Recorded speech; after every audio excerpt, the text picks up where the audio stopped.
All right, Steve Wood, recovered alcoholic. Welcome to the Great Reality Book Study. So this is a quick, last week we covered very entry level history. We didn't really get into Alcoholics Anonymous too much, but we talked a lot about alcohol and addiction history, the early laws and the disciplines and stuff, and how alcohol was so prevalent in the 17, 1800s because water purification was so bad. A lot of people were drinking. Um, And then there's like we talked about how you went from them taking opium and creating morphine, and then to treat the morphine addicts, they gave them heroin. To treat the heroin addicts, they gave them cocaine. Talked all about that stuff, but we really centered around at the end.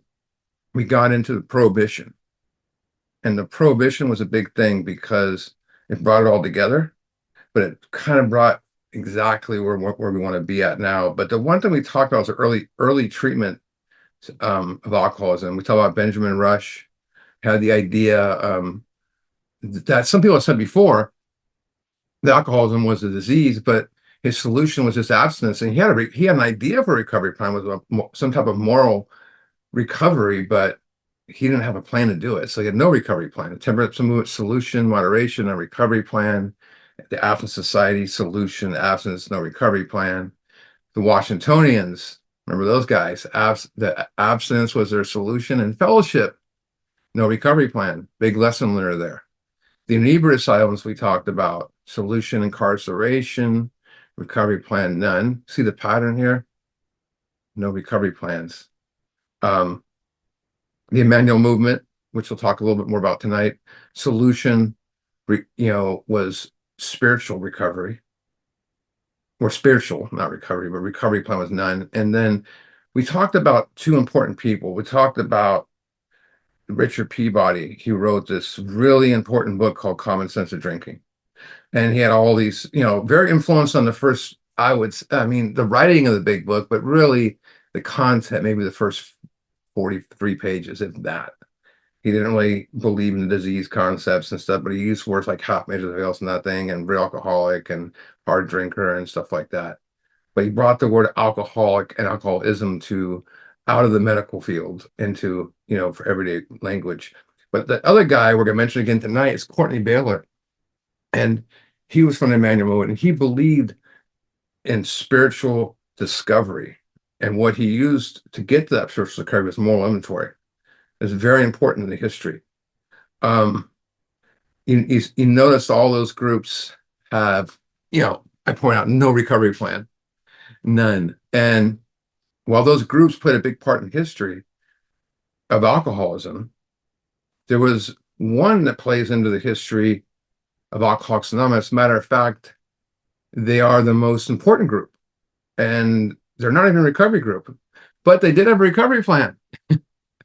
So I'm going to tell that story right now. We're probably not getting the book too much tonight. We're going to tell some history. So in 1908, this guy named Frank Bookman, and Bookman was a Lutheran minister in Philadelphia, and he was known as kind of a high roller, high string guy. But he owned this hospice for the mentally ill, and he's look at his job as rewarding, but very exhausting and stressful because he created that environment. And he wound up, really bumping heads and having huge conflicts with his board of directors. And it was over funding sources. Sounds like something they still do today. But he was forced, you could say, fired from the business he founded. I think he would be a little resentful for that. So Bookman, on the advice of his doctor, because he was feeling very angry, bitter, exhausted, and depressed over this firing, he took the doctor's advice and attended the Keswick Convention. And that's that's something that still happens today. It's an annual gathering of evangelical Christian in Keswick, England, that's attended by lay people and church leaders. But he was super excited because his favorite writer at the time, F.B. Meyer, is going to speak. And he gets there and the church is empty. It's like barely full. And he's like, what? Turned out he's on the wrong day. So he's sitting in this half empty chapel listening to who is a very good writer as well, Jesse Penn Lewis, preaching on restitution for resentment. So restitution is a very old school term. It means restoring something's original state. It's very it goes back to Catholicism and everything, but it's a spiritual term. Really, what it means is to make right or wrong to others. Originally, the reason so it also means the same thing as amends. And when Bill wrote the steps, and he put the steps together and used the word amends, was he thought restitution was too strong of a word because it also meant trying to restore the relationship. So, but anyways, Bookman, I'm going to read his own words. This is what he said. So he's listening to this woman speak. He said, "I thought of the 6 men from the board who wronged me. I then saw at that moment I was a seventh wrong man. I began to see myself as God saw me, which was a very different picture than the one I had of myself. I can only tell you that I sat there and realized how my wrongs, my pride, my selfishness, my ill will had eclipsed me from God. I saw my resentments against those standing like tombstones in my heart.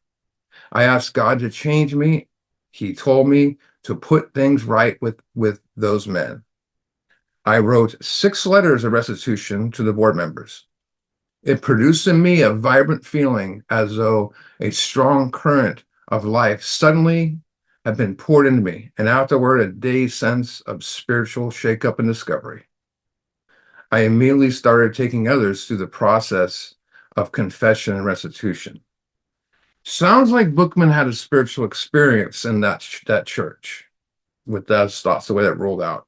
And that spiritual experience is a sudden overpowering shift in the God consciousness. And it's usually a result of an experience, a direct contact with God. And it's like Big Book calls it a vast change in feeling and outlook. And it's a very parallel to A right there, because Bill Wilson has spiritual experience in a hospital, and Bumi had an idea of a new movement. Bookman has a spiritual experience, and this chapel has an idea of a new movement. Very interesting. And because look what he said there. Like Bill says, I thought of these people, blah, blah, blah. And Bookman says, I immediately started taking others through. Immediately. Boom, he had this idea. So Bookman for years referred to this restitution as his foundation. So within a few months of that experience, Bookman created one of the backbones of his future movement, and the 4 absolutes of spiritual growth. And he began taking others through these 4 absolutes. He was fine-tuning them a little bit as he was doing it. That's why he said years later, that's why he got good at it, by taking people through it at the very beginning. But an absolute is something that can never change or be diminished anyway. It's, I guess you could say, it's free from imperfection, pure, complete, and most of all whole. So like wholeness, I think of. So let's take a look at these absolutes. I'm going to share the screen with you.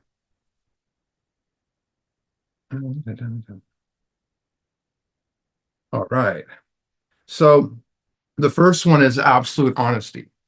Now, honesty, the best definition I ever heard is awareness of where I'm at. Do I have resentment? Do I have fear? How I feel? Being honest with yourself. Absolute honesty. Absolute purity. And that's, to be free of wrong, immoral behavior. Absolute selfishness, and that's concerned with others more than your own needs. And an absolute love. And we know about that. I mean, it's a powerful emotion of, affection, kindness, compassion, personal attachment with concern for the main focus is the concern for good of another. In 1918, Bookman finds himself in the Great Wall of China.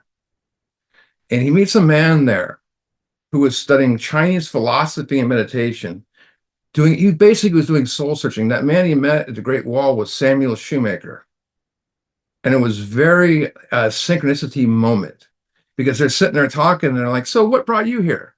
I don't know. What brought you here? And they realized, they said, I think we're here to meet each other. And, Bookman explained that Shoemaker these absolutes. And Shoemaker later said, meeting Bookman, learning these absolutes made it influence his decision to become an Episcopal priest. In 1921, Bookman and the now father Samuel Shoemaker founded First Century Christian Fellowship. Basically, what they're doing is they're studying the ways of Christians in the first century, the behavior. And Shoemaker was the brains of the outfit. He read all the tenets and concepts and all the other spiritual principles. And he was a huge influence on, I forgot to close the screen down. He was he was a huge influence on that, you know, and he was such a huge influence on Alcoholics Anonymous that Bill Wilson considered Shoemaker a co-founder. And when Bill was thinking about expanding his 6 steps into, which would be 12, he didn't know how many. He asked Shoemaker to do it first. And Shoemaker refused, telling Bill, you were put here to do that. They will mean more coming from you. And, Frank Bookman, he designed a strategy of holding what are called house parties, kind of funny, at various locations. And by 1928, they outgrew those house parties and they started to use the library at Oxford Church in Oxford, England, changing their name to the Oxford Group. And this is from What is the Oxford Group? I'm going to read this out of that book. So the central idea of the Oxford Group was that the problems of the world could be healed through a movement of personal, dynamic, spiritual change. This change came through a set of core ideas and practices for daily living, believing the root of the problems were selfishness, dishonesty, resentment, and fear. Members were taught how to seek guidance from within rather than creed or biblical doctrine, believing experience with God. Creed or the Bible, believing in experience with God rather than biblical doctrine. They believed that there was a bridge of powerlessness that needed to be crossed in order to receive power. Sounds familiar? So their focus was on God-centered rather than self. That was their main thing. God-centered rather than self-centered. They believed in the aspect of it's not God coming to get you, coming to save you and help you and all this stuff like that. And then you live in your life. It's you following God's plan. You following the way of God. So they had no dues, no paid leaders. There was a membership, but it was no paid membership. That was simply to know who was coming. But it was simply a fellowship of people who desired a new way of life. And the Oxford Group was not a program of recovery from alcoholism. They did not require total absence for alcohol. Many of the churches in those days, believe it or not, would require you to be absent from alcohol to attend, to become a full member of a church, pretty much. That's the way it was in those days. And we're talking, 1925 here. And this is a prohibition going on. But, many desperate alcoholics were drawn to the Oxford Group because they saw their friends going there and changing. A lot of the wives, there's a lot of women in the Oxford groups, which brought husbands in. But they actually had a side group called the Drunk Squad. It got small. It was small. There's a little bit of controversy around it because of the aspect was some of the Oxford Group members started seeing these drunks come in there, and they were like, well, they didn't want these drunk. They didn't want to turn into a drunk movement. So the rumor has it that a couple of members said, hey, why don't you guys, keep low, but if you want to talk, go to your own group. And they just did that. And a little bit of controversy would, play in the history pretty good. But the Oxford actually they had hundreds of different tenets and principles. I'm only going to go over the most important ones that are relevant to AA. But the members viewed sin as anything that stood between you and God. It's quite different than the way people look at it today. Calling sin a disease with the belief that a spiritual conversion, like spiritual awakening, was absolutely necessary to overcome it. So I'm going to share the screen again for a while because there's quite a bit of things I'm going to show. And I will post these in our WhatsApp group, anything you see up here tonight. So they had 5 basic concepts of sin. Sin was the problem. Sin was anything that blocked you from God.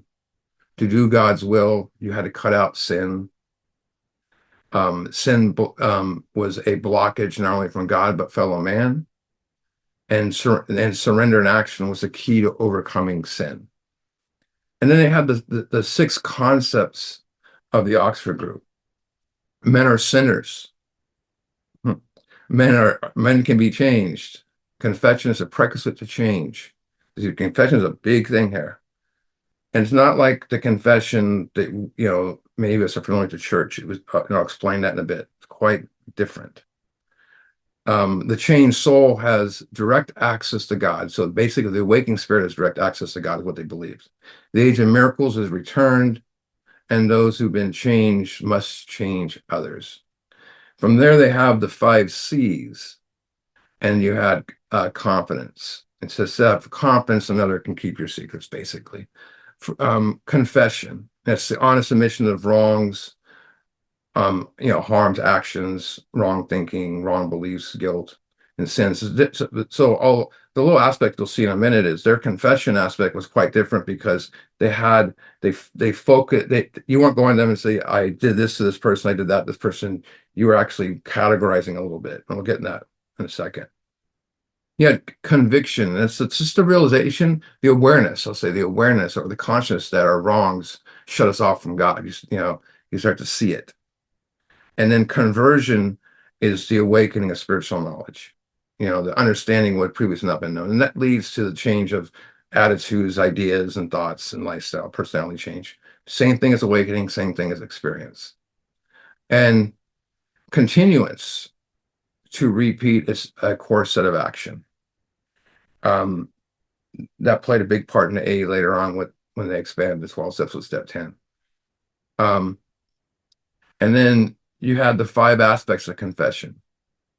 Confession must be made. Confession must be made to begin and to start a new life. Confession is a transaction that must be taken between the soul, God, and another. Confession must be made honestly and humbly. Confession must be absolutely honest. Confession must be made to melt away pride. Sounds familiar? So then we have the 5 procedures. So a new person was taken through these procedures, and I'll probably call them principles more, by an experienced member. That was called spiritual training, or as Shoemaker called it, soul surgery. Maybe you've heard that before. A lot of A members will call 4 through 7 soul surgery, right? Same aspect. The action of the experienced person, taking a person through these principles, believe it or not, was called sponsorship. And the experienced members were called sponsor it. Not necessarily that word made AA members go, oh, let's take it to AA. It just kind of fell into it. But there's other places it came from too. But the term sponsee, of course, would never use. It's not even in the dictionary. So it was basically an interview. They would tie together the principles as you did it, and they did it within a 3-hour period, pretty much. And these principles are what the steps were derivative from. So let's take a look at these. The process begins with surrender. Surrender our past, present, future into God's keeping and direction. Kind of sounds like step 3. And Shoemaker said we must surrender our will to a greater will, and that will set us free. So self-surrender is a turning point of a spiritual life. So after they surrendered, they were asked to examine self. And there's in between these procedures, there's little things thrown in. So they were asked to examine self, and they were asked to review their life and be absolutely honest. Look at those they are angry at. Why, fear. But one that really pushed the most is, what do you feel guilty about? That was the easiest way to get stuff out of people. Shoemaker suggested to write it down on paper. No, it was not moral inventory. It didn't have columns and all that stuff. It was simply just a list. But Shoemaker firmly believed that it was important to put it on paper. So the second principle was the sharing of our sins and temptations with another given to God. That sounds like step 5. Does it not? That's where the confession comes in that we just mentioned.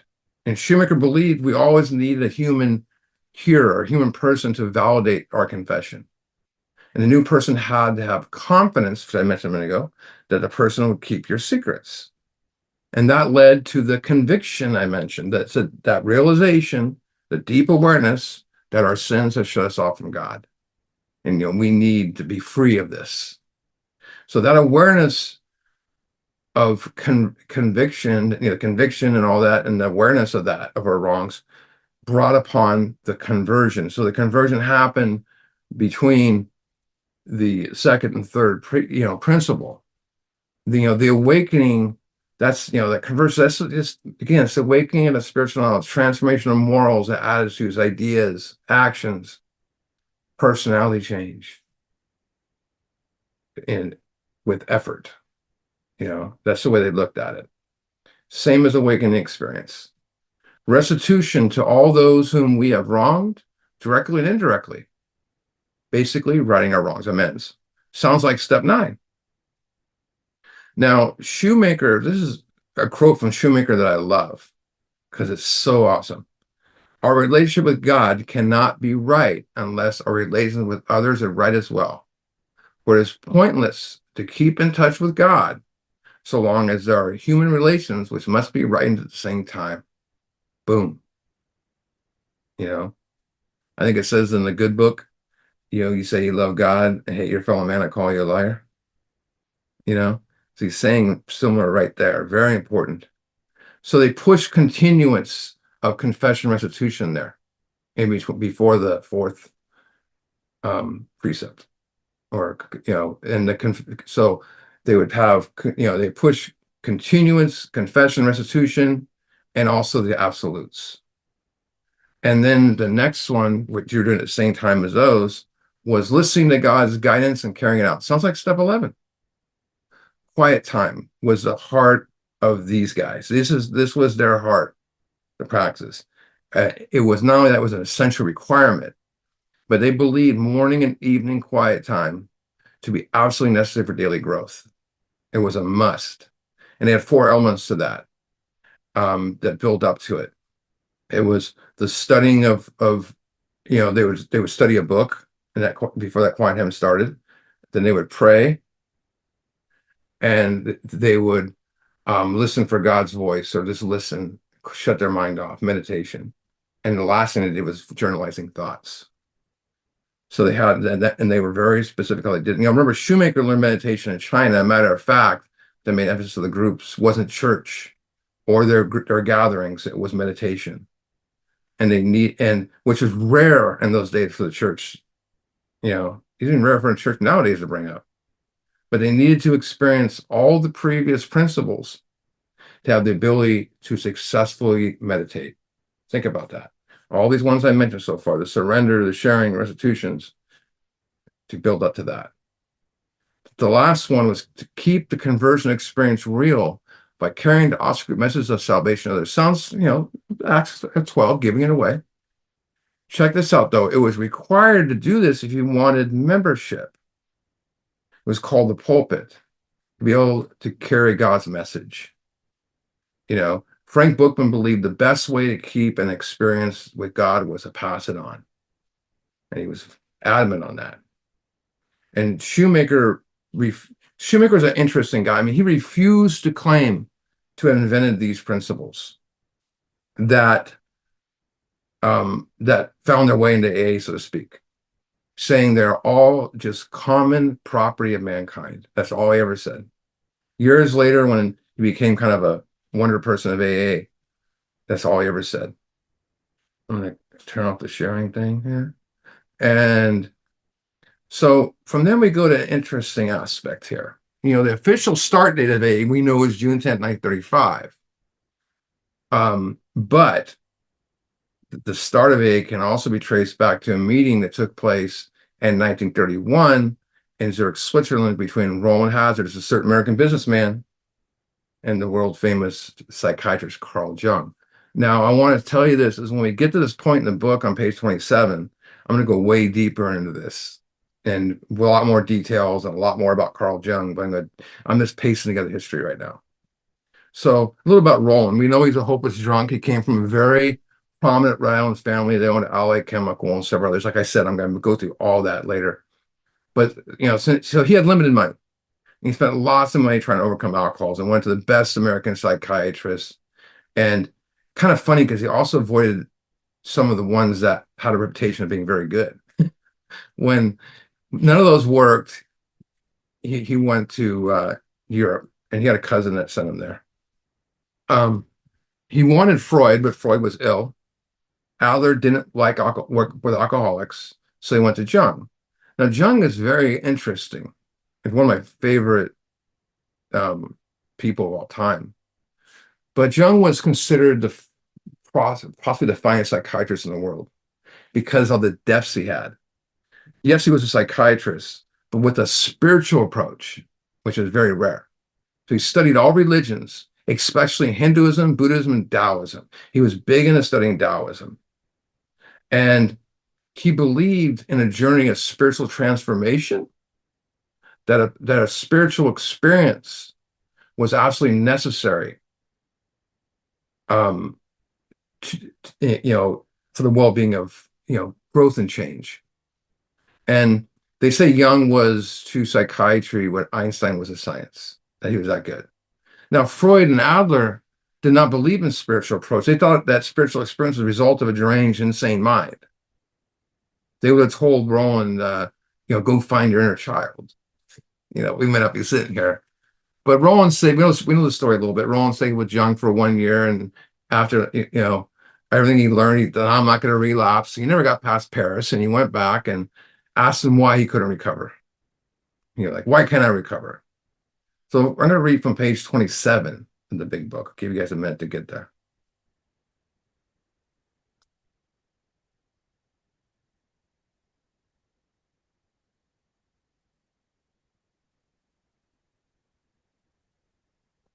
All right.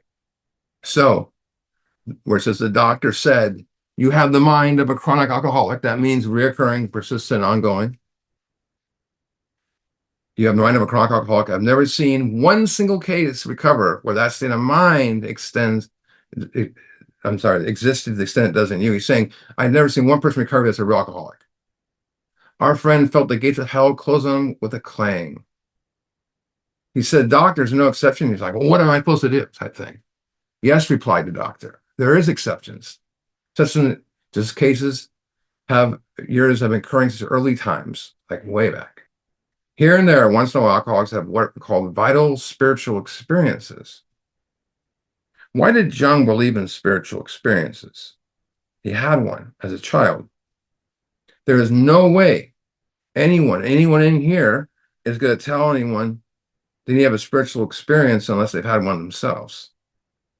So it's not strange that he would prescribe a spiritual experience. And he goes on to say, these occurrences are phenomena. Now look at the way Jung describes the psychic change. They appear to be in the nature of huge emotional displacements or rearrangements. Ideas, emotions, and attitudes, which were once the guiding forces of the lives of these men, are suddenly cast on one side, and a completely new set of conceptions and motives begin to dominate them. In fact, I've been trying to produce such emotional arrangement within you. With most individuals, the methods which I employ are successful, but I've never been successful with an alcoholic of your description. So he tried to produce an emotional arrangement described above, and he was successful unless you're an alcoholic. Upon hearing this, our friend was somewhat relieved, for reflected, after all, he was a good church member. This hope, however, was destroyed by the doctor telling him that while his religious convictions were very good, in his case, did not spill the vital necessary spiritual experience. Church isn't enough for him. He needs some change, inner journey change. So think about Roland spends 1 year with this guy who tries to produce this emotional rearrangement within him, but is not successful with alcoholics. He tells him his only chance is a spiritual experience, and that being good church members, like I said, is not enough. And somewhere in there, he most likely told him he needed to join some type of spiritual movement, religious movement, as they called them back then. And it's funny, these religious movements were ones, it wasn't church. It was going to a place of sabbatical to change inside and looking inside yourself. And churches didn't really like that. I mean, Emmett Fox wasn't necessarily liked by the churches and stuff of those days. So those guys like that, the metaphysics people. Um, but he wanted a religious movement that would lead to such conversion we talked about earlier. So Jung, solution, spiritual experience, recovery plan, none. Now, remember I may have forgotten to mention with the Oxford group, we mentioned who we just looked at, so um, their program solution was God, and their recovery program was five steps. I wanted to bring that up. I think we may have bypassed that. So what happened next with Roland laid the groundwork for Alcoholics Anonymous. A lot of people just think he jumped to the Oxford group. That's not true. He returned to the U.S. and sought the help of Courtney Baylor from the Emmanuel movement. So like Jung, the methods he used were psychological and spiritual. His therapeutic style involved spiritual discovery. And so Baylor did not use the word recovery. I don't know if anyone did yet, but he used the word reconstruction, which is a very powerful word. And he knew that a person had to rethink and remake themselves to escape this disease of alcoholism. So he used confession and self-disclosure. The tool he used was moral inventory. So this is very important here. Everything he did, all that other stuff he did, the confession, all that, built up to that. He was successful with many drunks using this moral inventory. Now, I have no idea to prove that the moral inventory, he used is the same, as we know in this book. My personal theory is because Baylor had this Jung approach and was super, super intelligent person, that moral inventory was most likely very similar to what Bill presents in this book. I've asked historians that, and I always throw them for a loop when asking that question. But that's the truth is he did have a moral inventory. But Roland would use that moral inventory with Baylor and pass on to Ebby, right? And because Roland never joined AA. He stayed in the Oxford group. The reason he never joined AA wasn't because he didn't like AA. He felt that he didn't want to leave the people behind in the Oxford group. There were the drunks that didn't want to join AA. But Roland had a different approach and was known, kind of frowned on the Oxford group by twisting the principles a little bit. So that's probably what, the moral inventory came in. So, and something went word there.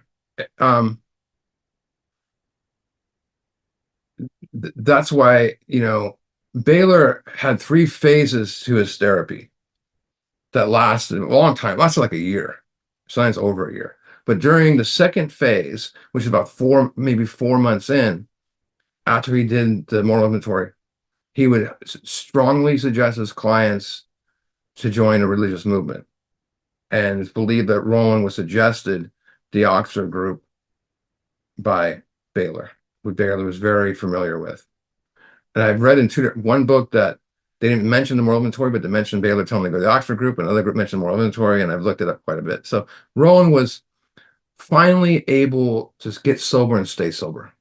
So it shows that there was a drink link between the Emmanuel movement of Boston, and Alcoholics Anonymous, not just the Oxford group. Courtney Baylor, solution, spiritual discovery, recovery plan, moral inventory. Now we're getting somewhere. So Roland joined the Oxford group, and there he helped start this little group called the Drunk Squad. Some of those members would be future members of Alcoholics Anonymous. In August of 1934, Roland would go to court with AA members. It was Oxford group members, not quite A yet. Oxford group members, Shep Cornell and Seba Graves. Seba's father was the presiding judge, very proud of his son. An old friend of Roland's was in court threatening to be institutionalized for multiple charges of drunkenness. Seba's father saw what the Oxford group had done for his son, so he put the man in Roland's care, that man was Ebby Thatcher. Now, Ebby Thatcher, it wasn't crazy that that would happen in those days. It happened a lot. And as AA got a proven recovery thing, it happened even more. Guys would want to be institutionalized. AA would show up, explain what they want to do for them and put them in his care. They stopped doing it in the late 40s. But Roland took Ebby to the mountains and took him to the Oxford Group Principles. I'll get more into this when we cover it, what happened. But Ebby had an awakening, and we get the Bill story on it. The hell was that?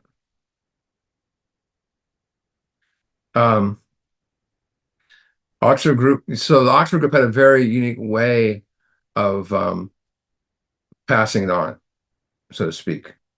So hypothetically, I'm not saying this exactly like this, but let's say Roland took Ebby through those principles.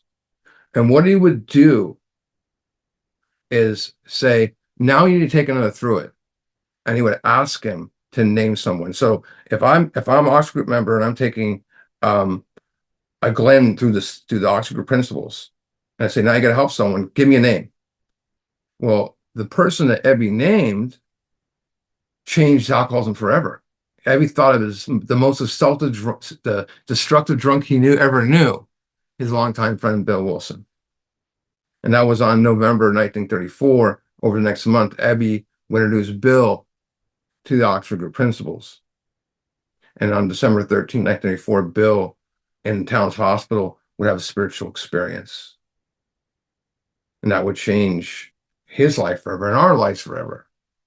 And when he laid in that hospital bed, like Bookman did in the church, there, he was thinking, many people could benefit from this. And he thought he could start a society of alcoholics. But even beyond that, maybe a lot of people could get help, helping each new member. And he called it chain style. So Bill attended the Oxford Group and was part of the drunk squad. And he attempted to take 6 drunks to the principles. And that would be the surrender to God, confession, amends, prayer, and meditation, carrying the message, but failed. Feeling dejected, he went to Lois and basically said, I don't know what to do. I can't keep anyone sober. And she said, you're sober. Go talk to Silkworth. Now, this is the first time we mentioned Silky, but we'll get more into him when we cover it. But he's the medical doctor in Towns where Bill had the spiritual experience at. But even more important than that, when Bill went to Towns the first time, Silkworth told him, you're seriously ill of the mind and the body, the allergy, the obsession, and suggested abstinence. So Silkworth's solution was abstinence, recovery plan then, like the other guys. So Bill was 6 months sober, went back and told Silkworth that he is failing with helping alcoholics. So he asked Bill, what's the first thing you tell these drunks? Because I'm telling them to surrender their lives to God. Silkworth, basically says that's the problem. Right there. You're hitting hopeless drunks with God right away. They need to know why they drink and what makes them alcoholic. You need to give them the hardcore medical facts. So Silkworth just gave Bill the ammunition he needed. Bring the alcoholic, the medical hopelessness of alcoholism, powerlessness over alcohol because of allergy obsession. Bill had his ammo. So Bill took the 5, basically unknowingly pretty much, took the 5 principles of the Oxford Group and stacked powerless over alcohol on top of it. Boom. So basically, powerless over alcohol, self-inventory, confession, amends, prayer, meditation, carrying the message. That's what he had. Let's see who the first person he brings the message to is. And this is where it gets real interesting. So on May 12th, 1935, Bill's on had a really bad business trip to Akron, Ohio. And one night he's at the Mayflower Hotel, he hears, the crowd in the bar and the excitement going on, here's the dice going, the drinks going, and suddenly he's in fear. You might want to go in there. Then he starts thinking about drinking. He's away from home, away from the struggling alcoholics, away from Calvary Missions, where the drunk squad is, Towns Hospital, away from his wife. So now he's pacing up and down this hotel. This is what it looked like inside. I'm going to show a picture of it. I like this stuff. So that's the Mayflower Hotel. It still looks like today. Very important part of history. And he realized that his only way out is to carry a message to another drunk. So Bill heads to a public phone booth, that very one right there, which they kept intact for us to see if you're, want to go check it out. And desperately sought another alcoholic, someone like himself to talk to. He knew he must talk to the drunk. So he looked at the church registry, which you see on that picture, and he picked a guy named Reverend Tunks because his name sounded weird. That's the only reason. They asked Bill in an interview, why did you pick Tunks? Because his name sounded weird, unusual. So it turns out Tunks is a member of the Oxford Group of Akron, and he steers Bill towards Oxford Group member named Norman Shepard. He directs Bill to Oxford Group member Henrietta Sieberling, sorry. And her group had failed to help a local surgeon to stay sober, who was attending the Oxford Group, prominent member of the Oxford Group. That surgeon was Robert Holbrook Smith. I'm going to close this one up. Robert Holbrook Smith. So Henrietta was hell-bent. I mean, really, Bill could see it in her eyes, and that motivated him to help her friend. So she arranged a meeting between Bill and Bob at her house. And Bob only agreed to meet Bill on the promise he made to Anne, his wife. And Bob also was determined to keep the conversation 5 minutes. The talk lasted 5 hours. Bill hit him with Silkworth's description of the alcoholic obsession. If you want to read it in a big book, do it now, but go to page 180, you can hear what he says. But, he basically says that Bill was the first living person he ever talked to. And think of all the persons he heard talk about alcoholism. He was a doctor. All the stuff he read about. He says Bill's the first living person who knew what he was talking about in regard to alcoholism from actual experience. Remember all those laws that are written, we talked about last week? Written for alcoholics by non-alcoholics? Something a little different's happening here. Think about how many doctors this guy had talked to, and he hits another drunk who explains him why he's a drunk. So Bill moves in with Bob for about, several weeks. They try to take a guy named Dr. Mick to Bob is sober at this time, loosely sober, but he's taken to the principals. They go to some Oxford groups. They try to, like I said, sober people up. And on June 2nd, Bob had to go to the American Medical Association convention, so he hops on a train. We know what happened on trains back then. And Bill told them, and Bill and Ann told him not to go because drinking was big on those trains. And once on the train, Bob drank all the way to Atlantic City, and the whole week was in a blackout. And he came home drunk. That was June 7th. And he detoxed 3 days. And Bob was scheduled to perform surgery. He's a proctologist, so you can't have shaky hands doing surgery. But, in order to ensure steadiness of hand, Bill gave him a bottle of beer and a shot. That was Dr. Bob's last drink, and is looked at as the founding date of Alcoholics Anonymous, June 10th, 1935.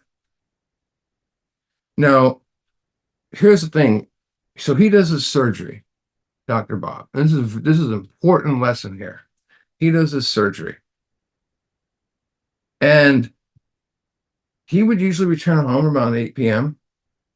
He would let Ann know, call her from the hospital, whatever. 8 p.m. rolls around, no Bob. They haven't heard from him. 9 p.m., no Bob. 10, no Bob. 11 o'clock, no Bob. Bill and Ann are like, oh, he's drunk. Well, I'll just worry about him tomorrow. After midnight, Bob walks in. What was he doing? You see, Bob, the reason why Henrietta and them couldn't stop his drinking, he was a secret drinker, and stuff that might, and probably got other stuff that doctors do. And one of the principles of the Oxford was restitution, amends. His biggest fear was if he made amends to those people in the Oxford group, it would get out that he was a drinker and he'd lose his practice. So his refusal to make amends was why he could never stay sober. But that night, he put all his reputation on the line, everything in jeopardy, and made amends. He made amends to his medical staff, other work associates, everyone in the hospital he could think of. He went to his patients because he did house calls. He went to friends' houses, families' houses. But the biggest amends he made that night was the Oxford group. So back then, they had, remember I mentioned the pulpit. Well, there's actually was a pulpit. Once you took a certain amount of people through the principles, you were allowed to get up and talk from the pulpit. Before that, you were not allowed up on stage. Bob walks right in, goes up stage, and goes right in the pulpit from speaking from the podium. And he makes his amends to the group. And, he's basically up there talking, like, let him talk. And he did. And he was, got huge pats on the back from it. But after these amends, he never drank again. A was born. He became the most successful recovery group of alcoholism ever, changed the way alcoholism is done, changed the way treatment is done, changed the way everything. And 89 years later, we're stronger than ever. I'm going to do a quick review just to put everything in the perspective of what we covered so far up tonight. And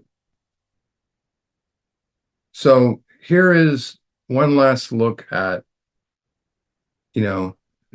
first let's look at the different groups.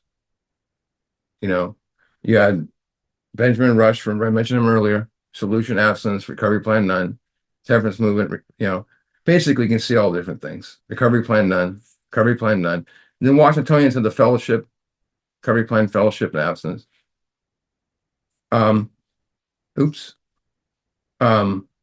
Emmanuel movement, universalums, incarceration, recovery plan, none. Emmanuel movement, spiritual, recovery plan, none. Oxford group, now here things start to evolve. Solution God, recovery plan, 5-step program. Dr. Carl Jung, solution, spiritual experience, recovery plan, none. Courtney Baylor's spiritual discovery is a solution. Recovery plan, moral inventory. They're starting to get recovery plans in there. And all those people, those groups were attended by people. A Silkworth solution, abstinence, recovery plan, none. Alcoholics Anonymous, solution, spiritual experience, recovery plan, 12 steps. Thank God. If you look at some on there, both Jung and AA had the same solution, right? But Jung didn't have a recovery plan that worked for alcoholics. He tried emotional rearrangements and he failed. With step 4 and 5, Bill discovered a way to tap into the inner workings of the driving forces of the mind to produce the emotional rearrangement that Jung couldn't do.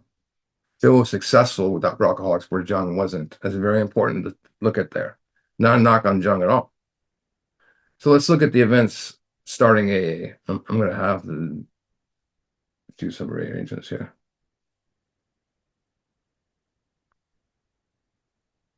So the most important ones is Carl Jung, tells Roland spiritual experience. Roland goes to seek that out. Remember, he went to Baylor. Then he goes to the Oxford group, 5 principles. Then Roland takes it to Ebby. Ebby brings it to Bill. Silkworth places partner with the allergy obsession. 6-step program is born. Dr. Bob, Alcoholics Anonymous, Big Book, 12 steps. As simple as that. It's not I always was fascinated when my grand sponsor would explain these things like this, because it always made sense. It's very important to understand where this stuff came from and how it worked. That's, and I think it's important. One thing I've learned that's vitally important there's a difference between a person telling history that knows the steps through experience and one who doesn't. I've talked to many historians and they can't get into the inner workings of the steps because they don't understand the steps. But I talked to historians that know the steps. And you really get to understand that way. Next week we will discuss, I don't know what order it's going to be in, but we're gonna, one thing I've done in the past that's gotten big props is, um, we're gonna look at what books are the first, so you had the flying blind period for the big book. What books were they reading? I'm gonna go over about 20 different books that they read, and then we'll look at how the big book came about, how it was written, and all the tricks they did.